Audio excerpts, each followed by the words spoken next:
Airlines are legally required to protect you, and they're counting on you not knowing it. 9 federal rights, everyone legally enforceable, everyone routinely ignored by airlines counting on passenger ignorance.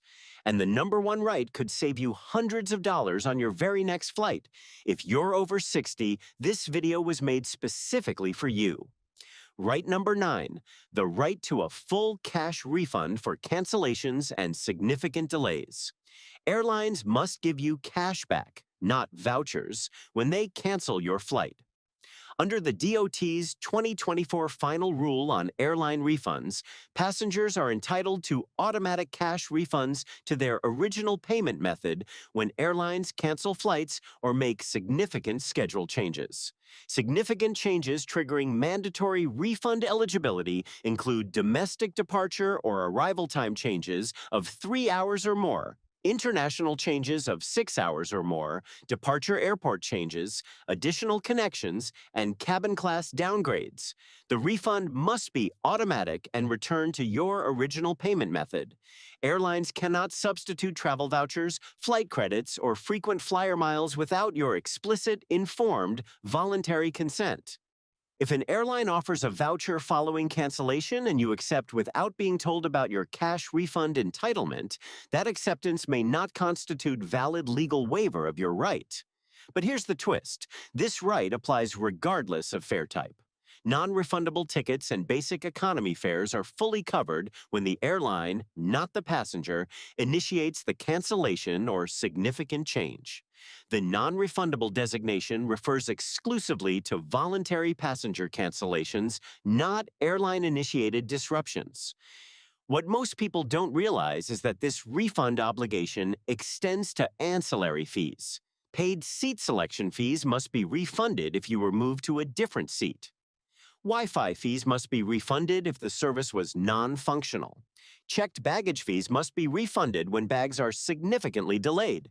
These automatic obligations cover every fee paid for services that weren't delivered as purchased. And this is where it gets crazy. Airlines are required to process these refunds within 7 business days for credit card payments. Delays beyond that threshold represent additional regulatory violations that you can report directly to the DOT's Aviation Consumer Protection Division at airconsumer.gov. Right to number 8 covers a medical protection most travelers over 60 desperately need and almost none formally invoke. Right number 8, the right to carry medical equipment without additional fees. Airlines cannot charge you for medically necessary equipment. Federal law prohibits it. Airlines operating under DOT regulation are prohibited from charging fees for transporting FAA-approved portable oxygen concentrators, CPAP and BiPAP machines, nebulizers, and other assistive medical devices. This prohibition is absolute. It cannot be overridden by fare class, baggage policy, or check-in agent discretion. The device travels in addition to your standard baggage allowance, not as part of it. Prescription medications are also subject to special handling provisions at security. TSA permits medications in quantities exceeding standard liquid volume limits when declared separately at the checkpoint. Medications don't count against your liquids allowance, cannot be confiscated solely for exceeding the 100 milliliter limit, and must be processed through alternative screening procedures when requested. But here's the twist. If an airline employee attempts to charge you for a mobility aid or FAA-approved medical device, you have the explicit right to refuse that charge and request a supervisor immediately. The charge cannot be legally applied. Paying under pressure and seeking reimbursement afterward is significantly harder than asserting the right at the point of attempted collection, which is precisely why knowing this before check-in matters financially. What most people don't realize is that the onboard wheelchair, legally required on every aircraft configured with more than one aisle, must be available during flight to assist mobility-limited passengers reaching the lavatory.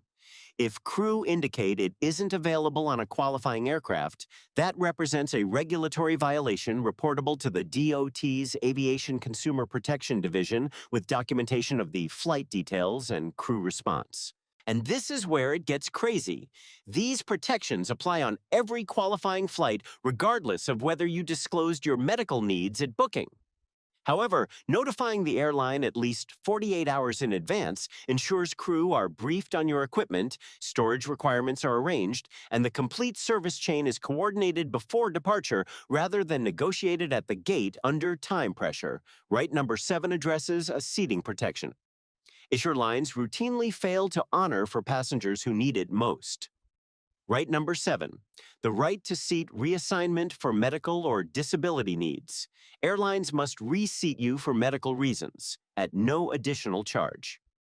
The Air Carrier Access Act requires airlines to provide seating accommodations for passengers with disabilities or medical conditions requiring specific arrangements, regardless of fare class, regardless of whether you purchased seat selection, and regardless of whether the flight appears full. This right operates independently of standard seat assignment policies that gate agents and check-in staff often incorrectly apply to ACAA-covered situations. Qualifying needs include requirements for bulkhead seating to extend a limb, aisle seating for mobility limitations requiring frequent movement, proximity to the lavatory for medical conditions, and avoidance of specific positions for cardiac or musculoskeletal reasons. Airlines must provide these accommodations within your purchased cabin class. They cannot require an upgrade to a higher cabin class to receive medically necessary seating. But here's the twist. A brief physician letter describing the seating need without necessarily disclosing the underlying diagnosis is sufficient documentation for most accommodation requests. A letter stating your physician recommends aisle seating for circulatory reasons is sufficient. Disclosure of specific medical history is not required, and airline staff cannot demand it as a condition of honoring an ACAA-covered seating accommodation request. What most people don't realize is that airlines must seat passengers with disabilities adjacent to their accompanying companion when medical or practical necessity requires it, without additional charge. Separating a passenger requiring caregiver assistance from their caregiver through standard seat assignment processes violates ACAA requirements.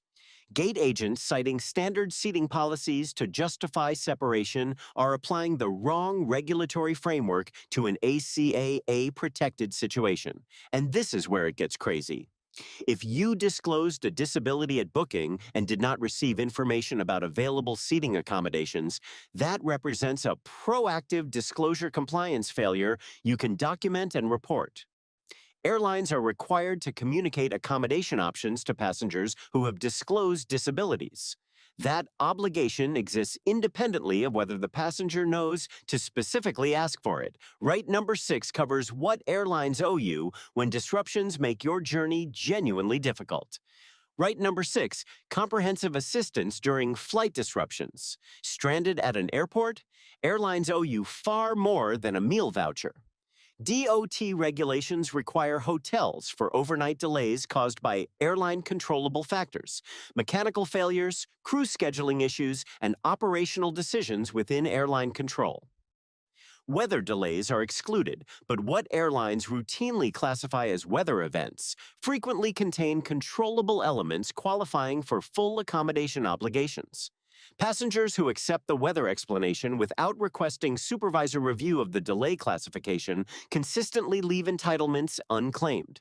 Meal vouchers for delays exceeding 3 hours caused by controllable factors are also required, but almost never offered proactively. They must be requested explicitly at the customer service desk. Ground transportation to delay accommodation hotels is equally covered, but equally requires active assertion rather than spontaneous airline provision. But here's the twist. Passengers with documented medical needs carry additional weight in disruption accommodation negotiations. Medications requiring refrigeration, time-sensitive medical appointments in writing, and mobility limitations making extended airport waiting genuinely harmful are all factors airline duty managers consider when prioritizing rebooking resources. Documenting these needs in writing at the customer service desk and requesting supervisor involvement produces meaningfully better outcomes than standard queue processing. What most people don't realize is that third-party compensation services, including AirHelp and Claim Compass, pursue EU 261 and UK 261 claims on a no-win, no-fee basis. Compensation of up to $650 per passenger per flight is available for international delays exceeding 3 hours caused by airline controllable factors. And the majority of eligible passengers never file claims. For travelers unfamiliar with the process, these services recover money that would otherwise be permanently abandoned. And this is where it gets crazy. EU 261 and UK 261 frameworks apply to all flights departing EU or UK airports on any airline, and to flights arriving at EU or UK airports on EU or UK carriers. An American traveler flying London to New York on British Airways experiencing a 4-hour delay is entitled to £520 compensation, regardless of nationality, fare type, or ticket refundability. Right number 5 directly addresses the physical experience of clearing security as a traveler over 60. Right number 5, priority security screening and TSA accommodation. TSA has a dedicated senior program, and almost nobody uses it. TSA Cares, 1-855-787-2227, connects passengers with disabilities, medical conditions, or mobility limitations to a passenger support specialist who coordinates with your departure airport to arrange dedicated screening escorts, alternative screening procedures, and pre-briefing of security staff on medical devices before you arrive. This service is free, requires no documentation, and is available at every TSA-staffed checkpoint in the United States when requested at least 72 hours before departure. Travelers aged 75 and over qualify automatically for modified screening procedures under TSA's dedicated senior protocol.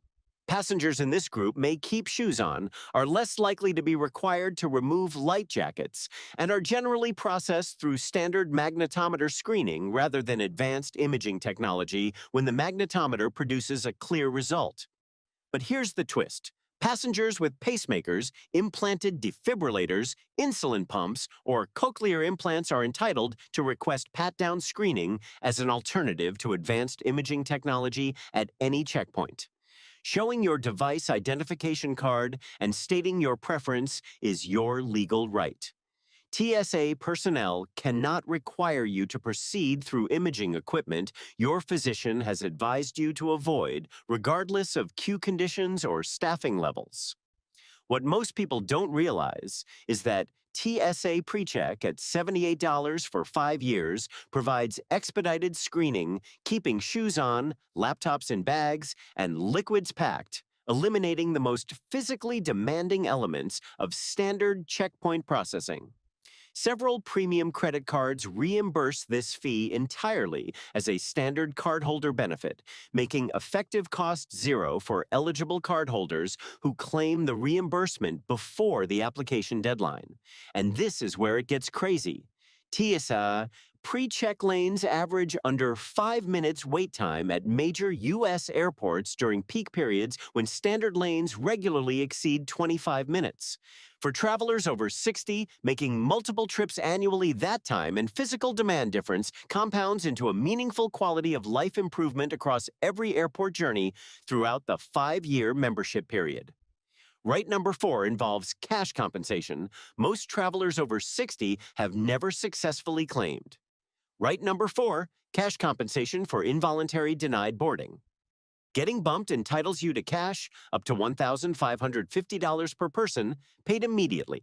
DOT denied boarding compensation rules require immediate cash payment when airlines involuntarily remove passengers from oversold flights.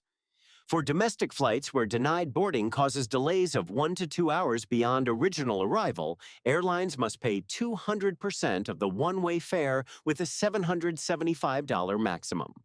For delays exceeding 2 hours, compensation rises to 400% with a $1,550 maximum, payable immediately at the airport in cash or check, not vouchers or miles, unless you voluntarily and explicitly choose those alternatives.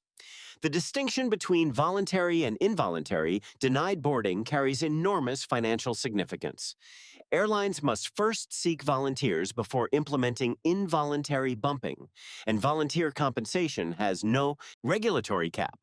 Experienced travelers negotiate travel credits of $800 to $1,500 plus accommodation and meal vouchers for volunteer situations. If you choose to volunteer, negotiate the maximum available before agreeing to anything in writing. But here's the twist.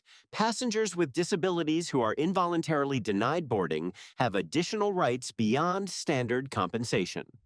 Airlines must prioritize disability accommodation in rebooking decisions, meaning passengers whose disability makes extended airport waiting genuinely harmful have grounds to claim priority rebooking consideration independently of their denied boarding compensation entitlement. What most people don't realize is that airlines must provide written notice of denied boarding rights at the moment of denied boarding, including the exact compensation amount and calculation basis. Failure to provide that written notice is itself a regulatory violation that strengthens subsequent compensation claims by documenting that the airline failed its proactive disclosure obligation at the most critical moment. And this is where it gets crazy. Airlines are required to complete denied boarding compensation payment before the delayed passenger's substitute flight departs.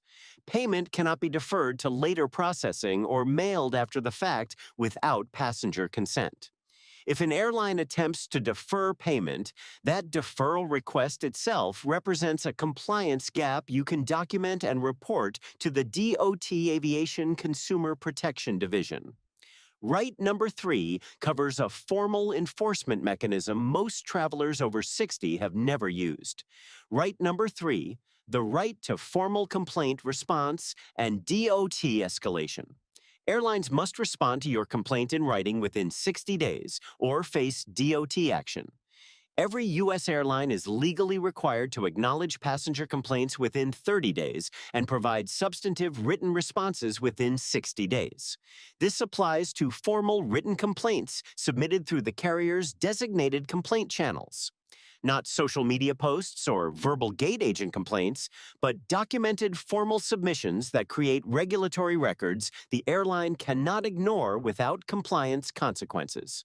The DOT's Aviation Consumer Protection Division accepts direct passenger complaint filings at airconsumer.gov. And these carry regulatory weight that airline customer service teams respond to differently than direct passenger communications. A formal DOT complaint creates a documented record influencing enforcement prioritization and frequently accelerates resolution of stalled complaints far more effectively than repeated direct airline contact. But here's the twist. ACAA disability rights complaints are a separate category with their own investigation process and enforcement pathway.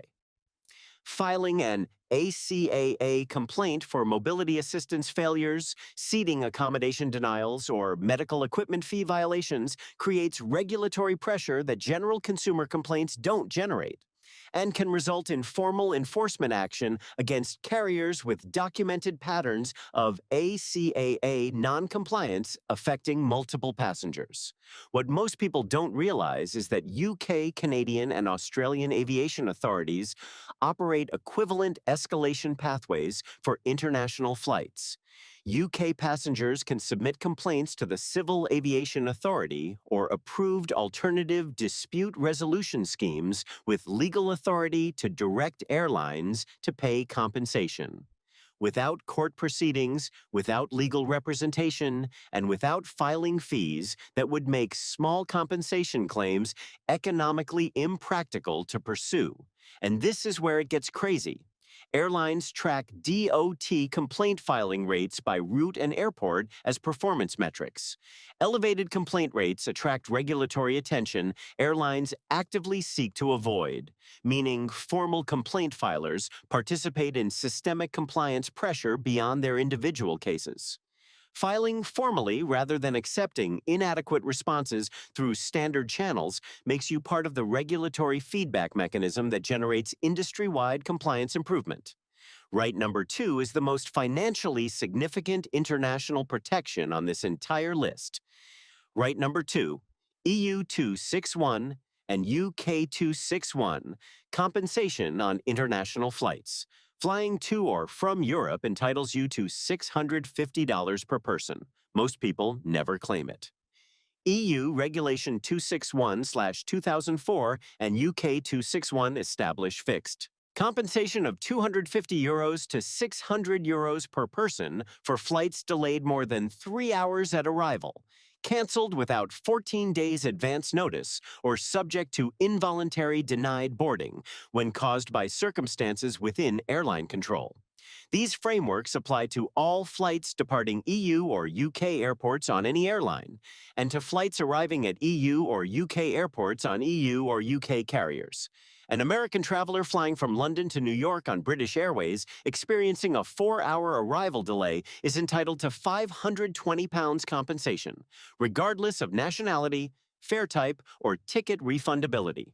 This right exists regardless of whether the airline mentions it, regardless of what the airline's own terms and conditions state, and regardless of whether you purchase travel insurance covering similar disruptions. But here's the twist. EU 261 and UK 261 claims have statutory limitation periods of 6 years in the UK and varying periods across EU member states. Reviewing your travel history for past international disruptions to or from European destinations, and submitting claims for eligible events through AirHelp or Claim Compass is a straightforward way to recover compensation that has been sitting unclaimed throughout the limitation period, sometimes representing hundreds of dollars per disrupted flight.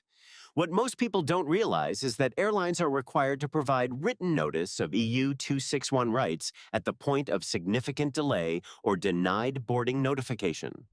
Documented failure to provide that notice strengthens subsequent compensation claims by establishing the airline failed its proactive disclosure obligation precisely when that disclosure would have most influenced your decisions about rebooking and alternative arrangements. And this is where it gets crazy. The 14-day advance notice threshold means airlines communicating cancellations more than 14 days before departure avoid compensation liability entirely. Airlines monitor this threshold carefully, which is why passengers should document the exact date and time of first notification for any significant schedule change affecting international European travel to preserve their compensation eligibility evidence. Right number 1 is the most comprehensive and most valuable protection on this entire list. Right number 1, free full escort assistance programs for senior solo travelers.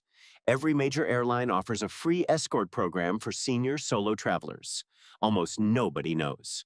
Every major airline in the US, UK, Canada, and Australia maintains a passenger assistance escort program providing real airline employees to accompany solo travelers through the complete airport journey, from check-in through security, to the departure gate, through connections, and to the arrival gate, completely free at every point in your itinerary simultaneously. This is not the unaccompanied minor service.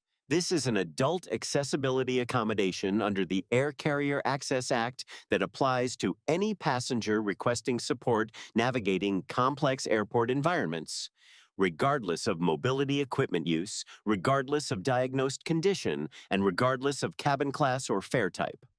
This service must be requested at booking and confirmed 48 hours before departure. Airlines staff it based on advance requests. Walk-up requests on departure day frequently cannot be accommodated because staffing hasn't been arranged. Call the airline directly, request passenger assistance escort service by name, and confirm that request 48 hours before every departure.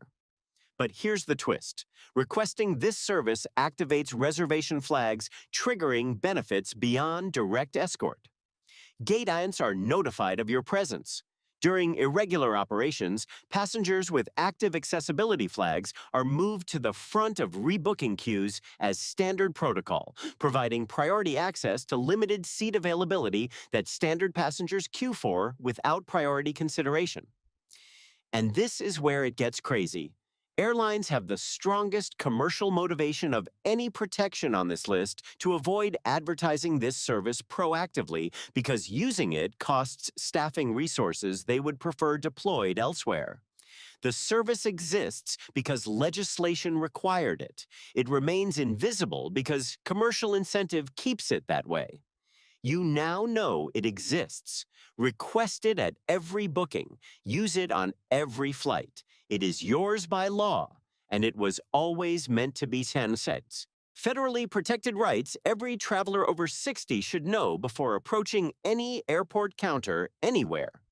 If this video changed how you'll travel, subscribe to Expert Traveler. We publish the knowledge the aviation industry keeps buried every single week. Next video, 10 more airline rights that carriers hope you never discover. You'll want that one before your next departure.